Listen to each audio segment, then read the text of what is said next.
dietitian, so as well as dispensing advice about health eating, I know that most of us should be moving more too. But for some of us, the thought of sweating it out in the gym is our worst nightmare.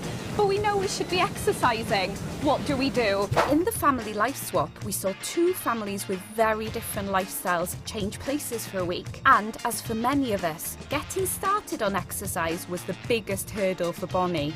What we've planned this afternoon is to go for a nice long bike ride.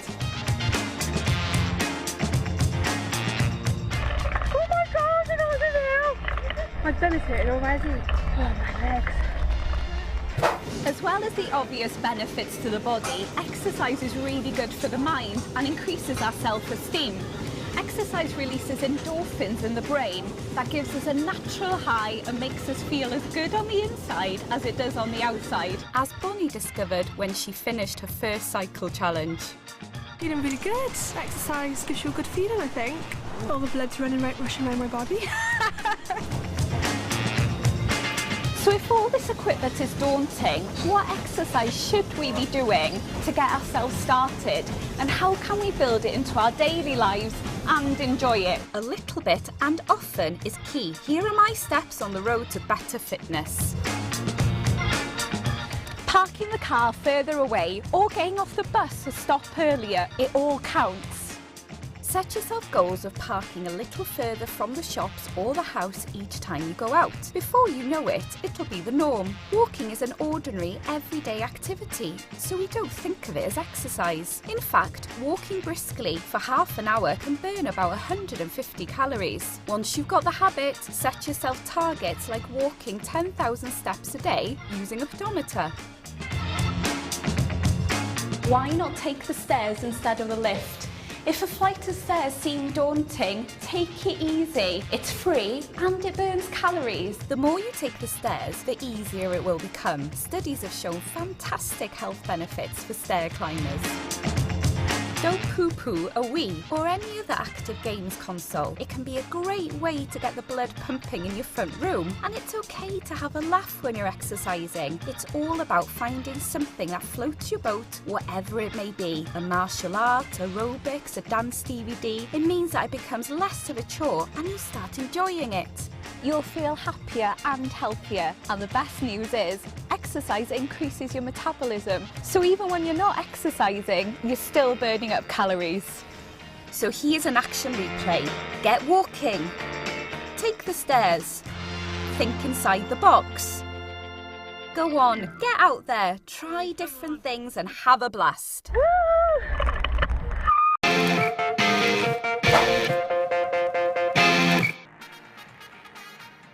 Being a parent, I know how difficult it is to say no to your children, but sometimes when food is concerned, tough love is the best way forwards. In the family life swap, we saw two very different families share their lifestyles with each other. Helen shows her family affection through food, and she allows the girls to eat pretty much whatever they want. Do you like kebabs? Yeah, I love a good kebab. Excellent. That's my girl. Here are some simple ground rules to help the whole family adopt healthy eating habits. When you're sitting watching your favourite programme, it's really easy to fall into the trap of having your dinner on your lap. But there's plenty of evidence to back up that we should be eating at the table as a family, and this is a great opportunity for parents to be role models. We eat more fruit and veg, and we're less likely to have fried food and pop. If you don't already eat at the table, try building it up gradually. Start with once a week. Are you like Helen? Do you cook multiple meals for everyone? I'm very guilty actually of, I'll cook a meal and if they won't eat it, I can't bear to think that they'll go hungry, so I'll go and cook them something else. And there have been times where I've had all the kids home and I've cooked 6 different meals. Encourage everyone to eat the same meal. It's really easy to fall into the trap of pandering to fussy eaters. The whole family should have one meal rather than lots of variations. I know breaking the cycle sounds daunting, but persevere, it's worth it. Sometimes it can become a family tradition to have a heavy pudding after a meal, but we really shouldn't make it a regular thing. I'm not one to turn down a slice of cake from time to time, but we certainly shouldn't be having indulgent desserts on a daily basis. Why not try something a bit healthy, like fruit and a yoghurt? A simple swap can make all the difference. 2 scoops of vanilla ice cream is 140 calories, whereas a bowl of fruit salad is only 60. Don't expect to achieve all these goals in one go. Set yourself realistic targets. Here's a quick reminder. Eat at the table. 1 meal for everyone. Limit indulgent desserts. Take a leaf out of Sarah's book from the Family Life Swap. She's been very firm with her girls about eating well. Are you being forced to eat it? No. She's going to kill you with kindness. I know. So you need to set her right. Yeah, I know. She's lovely. And she's going to kill you with kindness, and you're going to find it so hard to get back on that track, lovely.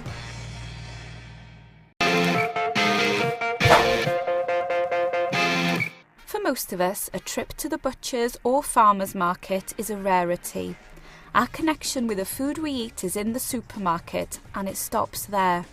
These days, children are used to seeing meat and fish coming out of a polythene bag rather than from a river or a field. And a few months ago, I asked the child, "Where do you think tuna comes from?" And they said a supermarket. In just a few generations, we've lost touch with where food comes from and the joy of cooking it. The more we know about our food and how to prepare it, the more likely we are to understand its effect on the body and our health. In the Family Life Swap, we saw 2 families change lives with each other for a week. Bonnie and Jenny went away for a camping trip with the Thompson parents, and for the first time in their lives, went fishing. Like that? Yeah. Quick. Oh, You got a fish. Jenny? it's Hold not it there. big. Jenny's just caught on her first cast. Hold your rod up. A brown trout. I'm not saying that we should all rush to the nearest river with our fishing rods, but teaching our kids that milk comes from a cow, not a carton, gives them an interest in food, which will follow through to their inquisitive appetites. Here are a few top tips to give our kids the food know-how. Simple activities such as having a windowsill garden, a vegetable patch, or sprouting seeds in a jar all helps their understanding of where food comes from. Going apple picking or berry picking gets kids hands-on with the food we eat. They'll get an understanding of how different seasons bring different crops. Take the kids with you to a farmer's market or a farm shop. This will teach them that food doesn't magically appear at the supermarket or convenience store. They will be able to see the difference between the odd-shaped veg with soil on them as opposed to the uniform, clean veg that are in the supermarkets. Getting kids to cook with you is a surefire way to get them interested in the food we eat from an early age. It's also guaranteed to make them hungry. Young cooks turn into old cooks, so you'll create a habit for life. Childhood is a time when individuals learn, or don't learn, to enjoy a wide variety of food. Know your food like you know your kids. Here's a quick knowledge recap. Get gardening. Hit the markets. Put your pinnies on. Experience your food. What Bonnie and Jenny did on their trip to the country was something completely alien to them, but it taught them the basic essentials of the food chain, even if they didn't always like the outcome. Oh my God, I've caught him in! Help me, someone help! I can't look at it, I feel so bad.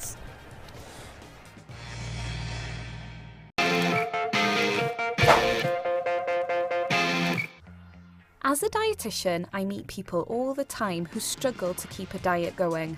We all know the story. It's been a hard day, you're tired, and there's a packet of chocolate biscuits in the kitchen with your name on it. It'll cheer you up and you can get back on the straight and narrow tomorrow.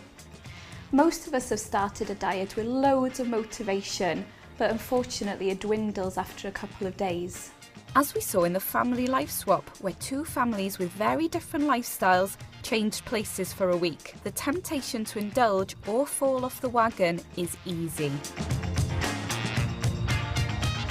But you know, we have managed to eat, I think, a little bit healthier than we were What eating. about to indulge in now? apart from the curry and chips behind me. I work on the theory that temptation and self-doubt will happen, but if you have the ammunition to deal with it, it makes it a lot easier. Here are my top tips to keep your mojo. You're doomed if you look at this as a diet. This is a lifestyle.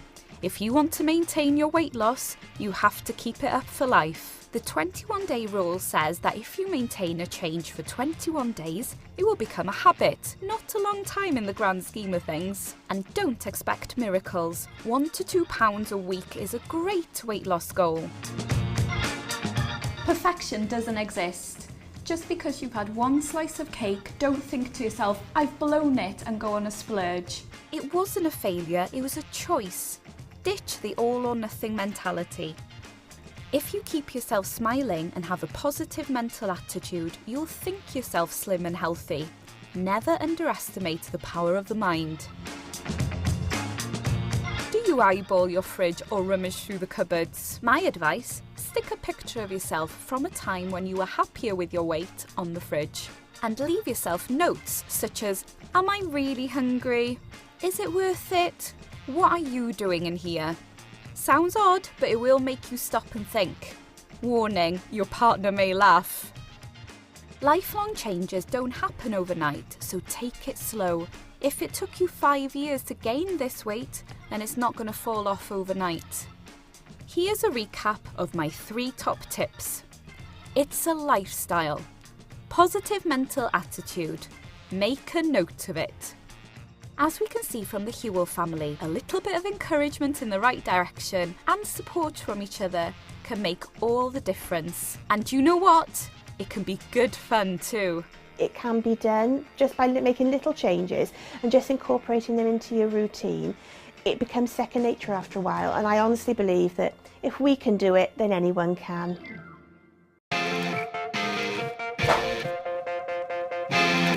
I'm a dietitian, and when I'm doing my weekly food shop, I often see families with trolleys piled high with food, and I wonder how they're going to use it all. I'm a strong believer in a little bit of what you fancy every now and again certainly doesn't do you any harm. It's the quantity that's the problem.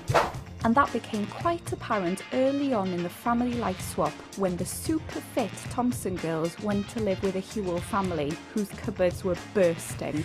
So, are you hungry? Yeah. Yes, please. Okay, what about some crisps? Lovely, I shall go get you a bowl each now. Yes, you're a bit big. So much. I'm quite full after the 20 crisps. burgers. I don't know how I'm going to cope for the week. Here we go. Sorry, lovely. Right, that one's yours, and I'll get yours now. The Hewell family are the first to admit that they love to eat. And that's not a problem, it's the sheer volume that is. So, how much should we be eating? Here are some top tips to help us control our portions. A really simple way of controlling your portion sizes is to downsize your plates. Out with the large plates and in with the medium-sized.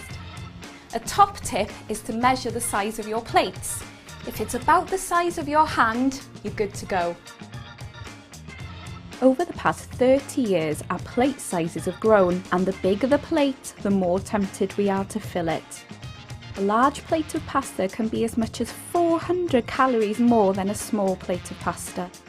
Think of your plate as a pie chart. You might be surprised to know that half our plates should be veg or salad, and the other half is split into quarter carbs and a quarter protein. It's called the portion control plate, and it's a fantastic way of giving our bodies exactly what we need without being too much. A great tool to help manage your meals is a meal planner. If you do it at the start of the week, you're more likely to have the right amount of food in your cupboards.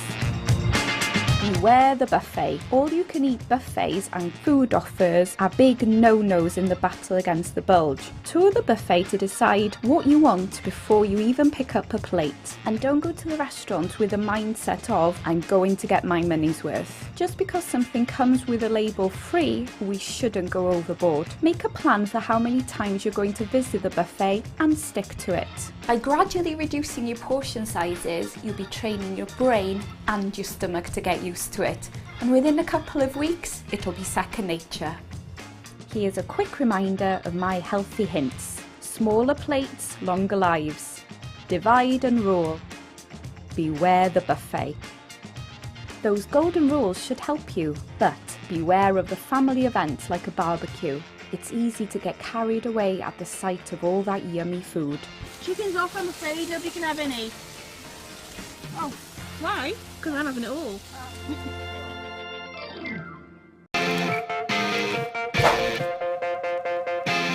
I think most of us have a tendency to know what we like and like what we know. But as a dietitian, I really think a bit of adventure when it comes to food can help us on the road to a healthier life.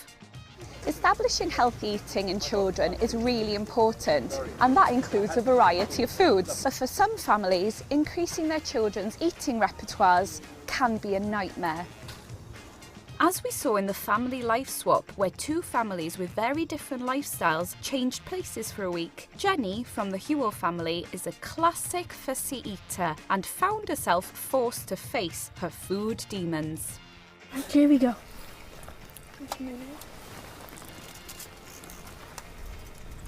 Yeah, I don't like that. Not for me. Nope. Try the other one. Nope. So, how do we get children to try new foods without begging, bribing or losing our own minds? Here are my top tips brought to life by some helpful volunteers. Rome wasn't built in a day. Even if you're frustrated or worried about a picky eater, try to at least fake a carefree front. It matters because if you're casual about it, they'll be casual. Don't turn the dinner table into a war zone. Don't insist that they eat an entire portion. Since the lesson is about introducing variety, cultivating curiosity, and encouraging healthy eating, it's not important whether or not kids eat a full plate, it's the fact that they tried it. Don't offer substitutions. This tends to be a scary one to give up. If children know that plain pasta is available as a backup, what's the point of trying something new when they don't want to? Set an example as a parent. Try different foods as a family and make it a talking point. And here's a fact you didn't know. It can take up to 15 exposures to get a child, or an adult for that matter, to accept a new food. So keep on trying, be patient and persevere. Here's an action replay. No pressure. Kids know when they're full, and don't give them an option. We can all tantalise our taste buds, and youngsters surprise us all the time. Who'd have thought that a trip to the country would see Jenny and Bonnie try nettle soup and like it? It just smells like stew. It's nice. Still breathing, love? Yeah, I'm still breathing. Girl. Result. Hi, I'm Rosie. And I'm Eva. And we're the Thompson family. And we'll be the people swapping lives with you. We lead quite busy lives. My mum says that Dad makes work for idle hands. Yeah. So we're very busy. Yeah. On a Monday I do athletics training. I do long distance. On Mondays I do hurdles and pole vault. On Tuesday I do athletics training. On Tuesdays I do gym. Wednesday I go for a long bike ride, and Wednesdays I do sometimes biking. Thursday I do athletics training. Thursdays I do gym and ice skating in the morning at 7. Friday's my day off. Friday I do farm riding. On the weekend I compete, but if I don't, I either go for a bike ride or train. Saturday ice skating again, and sometimes I compete with like pole vault. And Sunday only like some Sundays can be in gym, but I have gym anyway.